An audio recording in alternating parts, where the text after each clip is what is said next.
ऋषि मुनियों की पावन धरती, देश धर्म का नाता है। कहते सारे लोग यही हैं, गो हमारी माता है।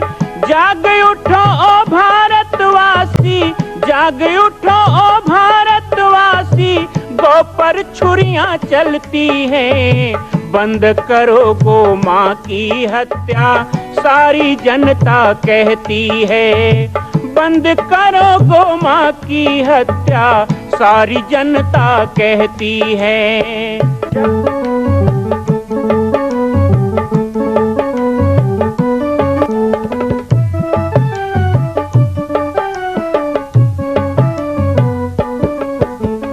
जगह जगह पर बूचड़ खाना, लाखों गौएं कटती हैं।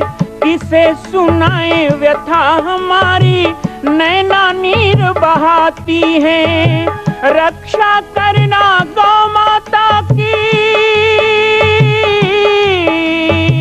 रक्षा करना गौ माता की, गीता ज्ञान सिखाती है। बंद करो गो माँ की हत्या, सारी जनता कहती है। बंद करो गो माँ की हत्या, सारी जनता कहती है।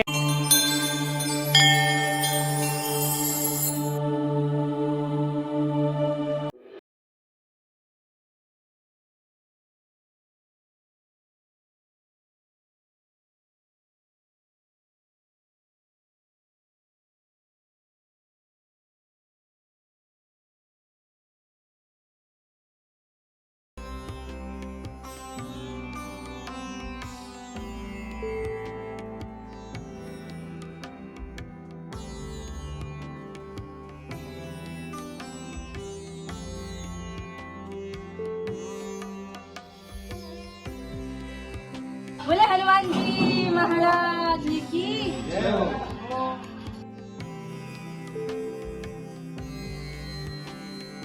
ये अभी भी इतना ज्यादा सुंदर लग रहा है और आपने मुझे बताया कि ये सब अभी बनने के बाद व्यवस्था और भी ज्यादा सुंदर बन करके आएगी। क्योंकि 4 दरवाजे जो मैं देख पा रही हूँ अमूमन मंदिरों में एक ही दरवाजा होता है या फिर एक और अलग से जहाँ से पुजारी इत्यादि जा पाते हैं। ये 4 दरवाजे आपने क्या विचार किया, ऐसा क्या सोचा आपने? पंचमुखी हनुमान जी का जैसे मैंने अभी आपको बताया कि 9.25 फीट ऊंची, क्योंकि ये खंड 21 फीट का होगा, तो 9.25 फीट के तो हनुमान जी होंगे और वो पूरी अष्ट धातु से बनाए जाएंगे। साथ ही ये भी प्रयोग है मेरा, जैसे मैं श्रीलंका गया था तो मैंने देखा कि वहाँ के जो मूर्ति हैं हमारी हिंदू देवी देवताओं की, तो उसमें नीलम लगा दिया गया, तो आंखें जलती हैं, देखने में लगता है कि आंखें दिख रही हैं ऐसा। तो वो सब मैं करने वाला हूँ यहाँ पे कि आंखों में ऐसा हो, तो जैसे उनका शरीर है तो धातु का ही रंग बना के लगाया जाए, तो वो कभी भी अमिट होता है, वो निकलता नहीं है कभी। एक तो ये हो गया। दूसरा, पंचमुखी हनुमान जी का हम देखते हैं प्रायः कि ऐसा जैसा दिख रहा है ऐसा रूप होता है, लेकिन यहाँ एक ऐसा रूप स्थापित होने वाला है जो वेदों में वर्णित है। जैसे ये पूर्व दिशा है, तो पूर्व में हम जब पूर्व दरवाजे में आएंगे तो कपिमुख का दर्शन होगा। जब हम दक्षिण दिशा में जाएंगे तो नरसिंह मुख, दक्षिणे नरसिंहम वक्त्रम वक्रतुंडम महाबलम करने जाएंगे तो वहाँ पर एक कांच का स्थान होगा जिसका रिफ्लेक्ट होकर के आपको टीवी स्क्रीन पे वो हैग्री मुख दिखाई देगा। तो 5 मुख 5 दिशा में, क्योंकि यही वर्णन है। ये ऐसे दशानन की तरह हनुमान जी का मुख नहीं, तो हम बना देते हैं अपनी सुविधा के लिए। तो विधि विधान से जैसे कोई शत्रु भय वाला आएगा तो दक्षिण मुख में पूजा करेगा, जिसको केवल भक्ति चाहिए पूर्व मुख में पूजा करेगा, जिसको नाग बाधा है तो वो गौड़ मुख में जाएगा, और जिसको अपने अपने विभिन्न प्रकार की व्याधि रोग है तो वो जाएगा हैग्री मुख की ओर। तो वैसी वैसी पूजा करो। देखो सवालिया आया बाबा तेरी गली में, श्रद्धा के फूल लाया, श्रद्धा के फूल लाया बाबा तेरी गली में, श्रद्धा के फूल लाया बाबा तेरी गली में। मैंने सुना है भोले तुम तो दया निधि हो, मैंने सुना है भोले तुम तो दया निधि हो, झोली में खाली लाया बाबा तेरी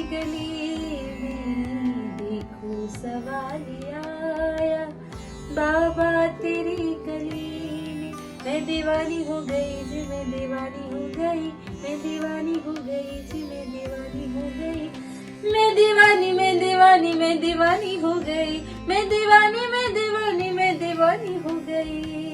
देखो पुजारी आया बाबा तेरी गली में। अभी तक आपने दर्शन किया मां कौशल्या जन्मभूमि पंचमुखी हनुमान मंदिर को, और अब आप जान लेंगे ये जो पुराना मंदिर बना हुआ है यहाँ पे धूनी से लेकर के और विद्यमान भगवान के सुंदर दिव्य स्वरूप के हम दर्शन करेंगे। आइए आपको मैं दर्शन कराती हूँ पाटेश्वर धाम की दिव्य सुंदरता जो कई वर्षों पुरानी है, और इस वर्षों पुरानी सुंदरता को देख करके अलग ही मन मुग्ध होता है। ये इतना सुंदर सा आंगन है और ये चारों तरफ पूरे वास्तु के हिसाब से बनाया हुआ स्थान। और हम सबसे पहले दर्शन करेंगे भगवान शिव का, भूत भावन भगवान भोलेनाथ यहाँ पर विद्यमान है। हम दर्शन करेंगे मेरे कान्हा का राधा रानी के संग में विद्यमान है बांसुरी लिए हुए।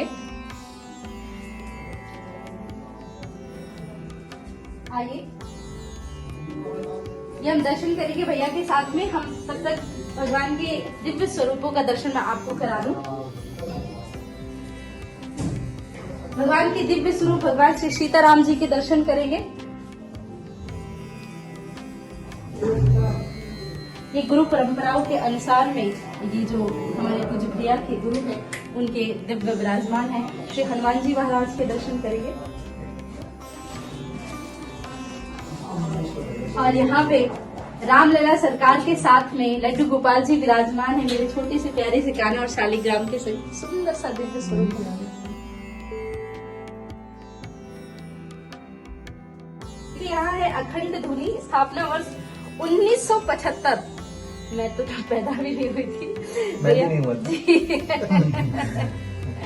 तो आप मुझे कुछ बताइए यहाँ की धुनी के बारे में। अखंड धुनी ये जलती रहती है, मैं जितनी बार भी आई हूँ ऐसे ही सुंदर भाव से जलती रहती है, चाहे बारिश हो, धूप हो, बरसात हो, कुछ भी हो, पर ये धुनी कभी कम नहीं होती। देखिए अभी तो यहाँ पे निर्माण हो गया है, छाया बन गया है। हाँ। कल्पना कीजिए 1975 में जब मेरे परम पूज्य गुरुदेव भगवान इस स्थान के पीठाधीश्वर श्री राजयोगी बाबा जी यहाँ पधारे, तो एक पेड़ था यहाँ पर, और उसी पेड़ के नीचे 5 लकड़ियां जलाकर उन्होंने धुनी जलाई, और वही धुनी आज भी जल रही है। 1950 उस समय 2 से 3 साल तक इन्हें फूस की झोपड़ी भी नहीं थी, और पानी भी गिरता था, सब कुछ होता था, लेकिन धुनी नहीं बुझती थी। तो गुरुदेव की ये तपस्थली है, उनका तपस्या स्थान है। और अभी केवल 8-10 वर्ष हुए हैं, गुरुदेव अब कक्ष में रहने लग गए हैं, तो यहीं रहना, यहीं उनका भोजन बनना, सब कुछ उनका। तो ये एक ऐसा सिद्ध स्थान है, और आज इसी के भस्म से ही हम लोग भस्म आरती का आयोजन, बाबा महाकाल यदि आए भी हैं तो इस भस्म को स्वीकार करने आए हैं। तो यही मुख्य यहाँ का मंदिर है। पूरे पाटेश्वर धाम का कोई मुख्य कुछ है तो वो अखंड धुनी मैया है। चैतन्य स्वयं अग्निदेव विराजमान, जैसे अग्नि साक्षात भगवान का मुख है, तो ये मुख दर्शन है ठाकुर जी का। जय हो, बोले पाटेश्वर धाम की जय हो।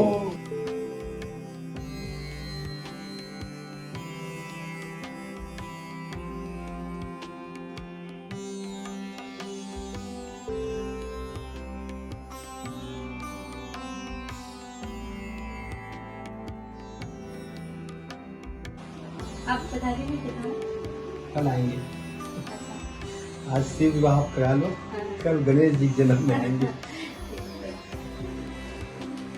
अभी गुरुदेव से वही कहीं आते चल क्या, जिस समय कथा चलते रहेगी ना 2 बजे मैं आप गुरुदेव को लेगा सब पूरा देखने में वहाँ का वहाँ का।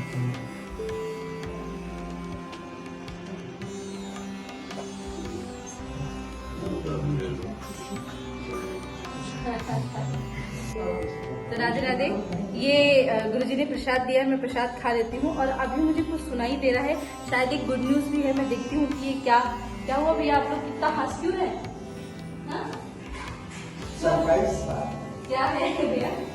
आप जिस दिन आए गुरु पूर्णिमा थी, उस दिन हमारी गायत्री ने एक बच्चा जन्म लिया, जिसका नाम आपने कथा में रखा गुरु शरण गुरु।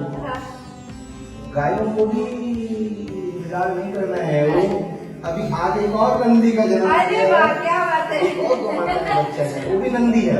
अद्भुत। ये तो देखिए, मतलब मिठाई हाथ में मिली और मिठाई खाने का ओकेशन आ गया। तो मैं तो, आप तो खाएंगे नहीं, फलाहारी है।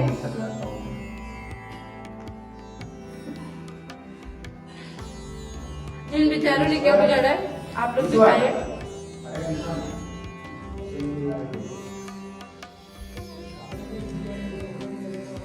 तो आइए मैं आपको दर्शन कराती हूँ पाटेश्वर धाम की सीता रसोई से। ये हमारे आइए ईश्वर भैया,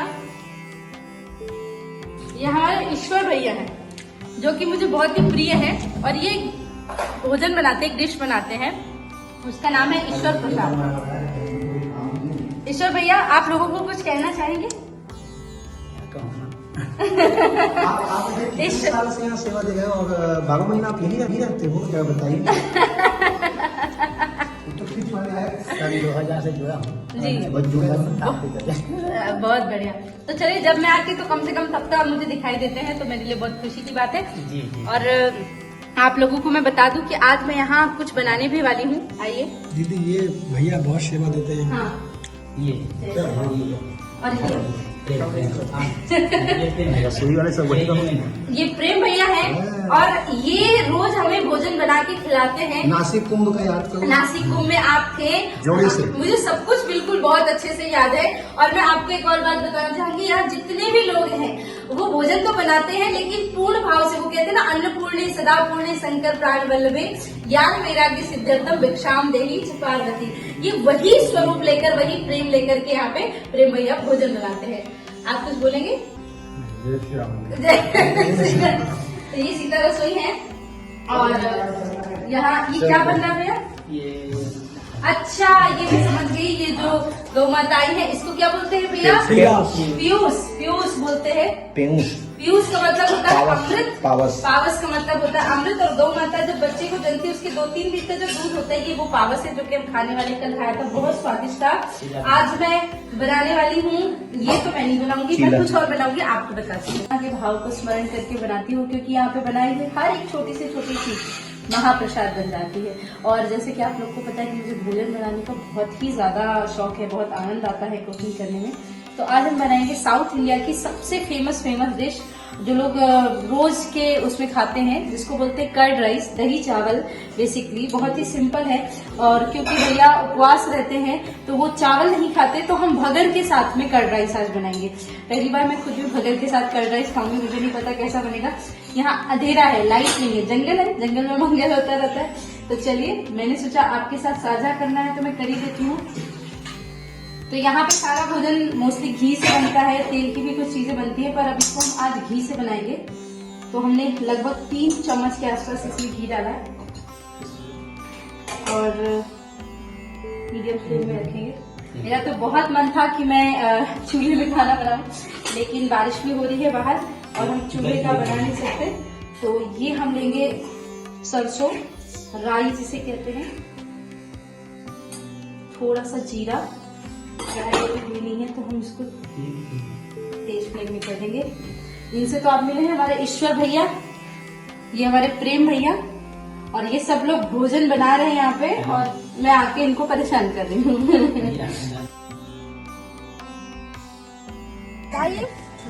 क्या खावत हो?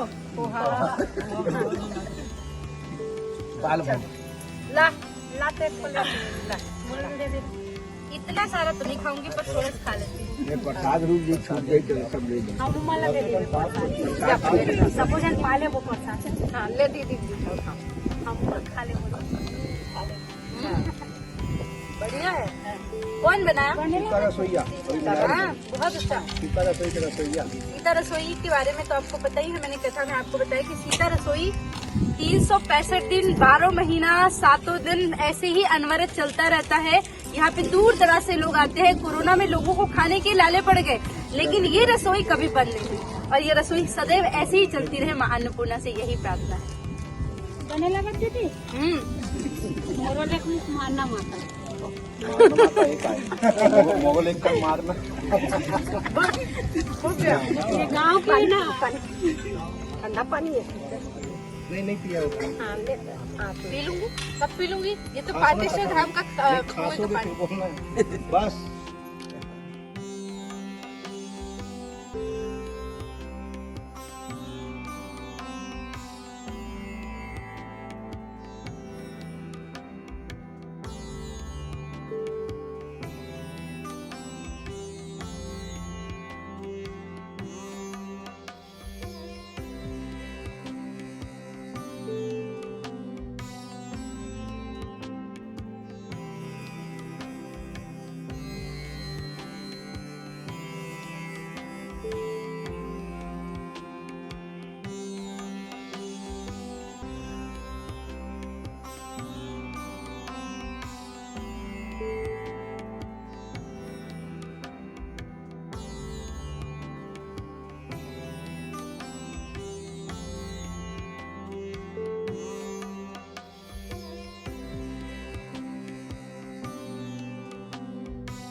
माता जी बहुत बढ़िया जय जय घोष बोलती। लोग कहते हैं कि साध्वी जी आप बहुत जोर से जय जयकारा लगाते हैं, पर माता जी की आवाज सुन के मुझे ऐसा लगता है कि हाँ छत्तीसगढ़ की महतारी हो तो ऐसी हो।